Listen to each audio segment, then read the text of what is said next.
Bonjour, et si on se posait une question là, tout de suite? Si la résurrection de Jésus, c'était pas juste un truc du passé, un événement qu'on célèbre, mais bien une source de pouvoir. Un pouvoir bien réel, accessible là, maintenant.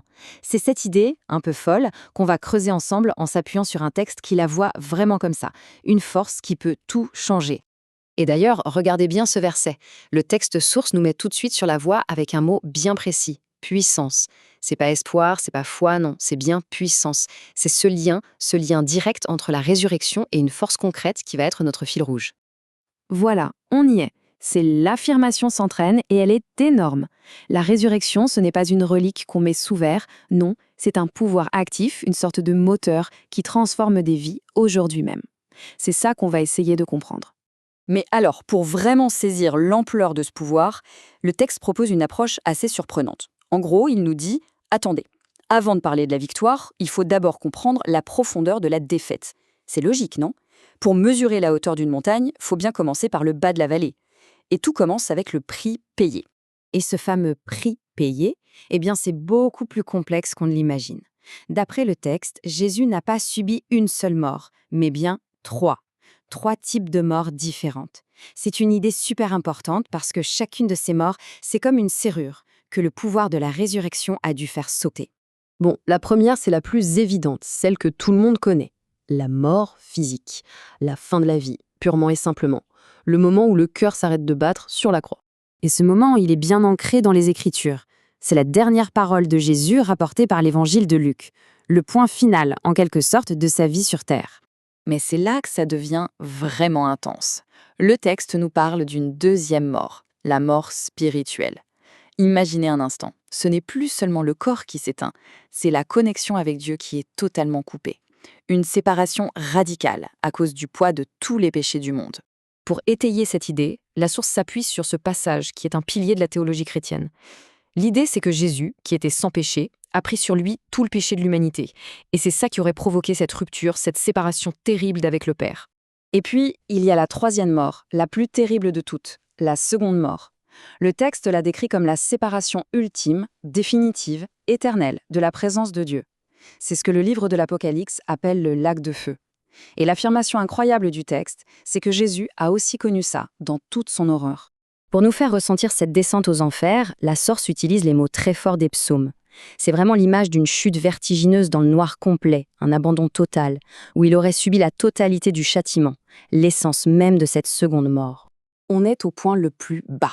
C'est la défaite absolue, sur tous les plans, physiques, spirituels, tout semble fini, anéanti.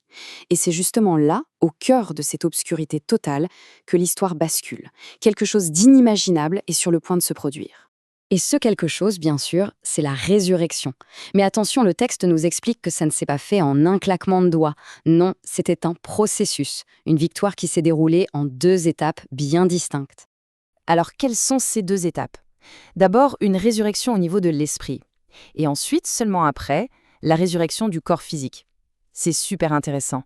Allons voir la première étape de plus près. Cette première phase, la résurrection spirituelle, est vraiment fascinante. L'idée qui vient de ces versets de l'apôtre Pierre, c'est que pendant que son corps était dans le tombeau, son esprit, lui, a été ramené à la vie. Et avec cet esprit vivifié, il a même agi dans le monde spirituel en allant proclamer sa victoire aux esprits qui étaient captifs. Et après cette victoire dans le monde de l'esprit, vient la deuxième phase. Son esprit, maintenant triomphant, revient dans son corps physique. C'est comme l'étincelle divine qui rallume la machine. Le corps et l'esprit sont de nouveau réunis. La victoire est complète, c'est la résurrection dans sa plénitude. Bon, une victoire pareille, ça a forcément des conséquences, des bénéfices. Alors c'est quoi concrètement ce qui découle de cette résurrection? Le texte nous guide sur ce chemin, de la croix, qui symbolise le sacrifice, jusqu'au trône, qui symbolise le pouvoir et l'autorité. Ici, le texte fait une distinction vraiment essentielle. La croix, c'est la preuve ultime de l'amour de Dieu, à l'amour qui va jusqu'à se donner complètement. Mais la résurrection, c'est autre chose. C'est la démonstration de sa puissance, une puissance capable de vaincre la mort elle-même. En fait, c'est les deux faces de la même médaille, l'amour et le pouvoir. On continue la comparaison. La mort de Jésus, c'est un fait historique, on peut le vérifier, c'est documenté. Mais sa résurrection, d'après le texte, c'est d'une autre nature. Ce n'est pas quelque chose qu'on prouve avec des documents, c'est une vérité qui se reçoit par la foi, par une révélation spirituelle. Et là, on touche vraiment au cœur du message. La croix nous sauve. C'est le pardon des péchés, c'est le fait d'être acquitté. Mais la résurrection nous donne le pouvoir de vivre une vie différente, une vie de victoire. C'est toute la différence entre être juste pardonné et être complètement transformé. Le texte termine en apothéose avec cette citation de l'apôtre Paul. C'est l'image d'une victoire cosmique. L'idée, c'est qu'avec la résurrection, Dieu a publiquement humilié toutes les forces spirituelles du mal. Il les a désarmées et les a fait défiler, comme un général romain qui parade avec ses prisonniers après une grande bataille. C'est la défaite totale de l'ennemi. Et tout ça, ça nous ramène à aujourd'hui, à maintenant. La conclusion du texte, c'est que ce même pouvoir, celui qui a vaincu les 3 morts, il est disponible.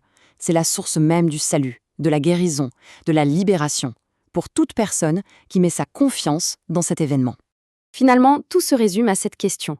La résurrection. Est-ce qu'on la voit comme un simple fait historique, un souvenir qu'on dépoussière une fois par an, ou est-ce que c'est une puissance vivante, une énergie disponible ici et maintenant qui ne demande qu'à être expérimentée? Le texte nous laisse avec cette interrogation, qui n'est pas juste une question de théologie, mais une question profondément personnelle.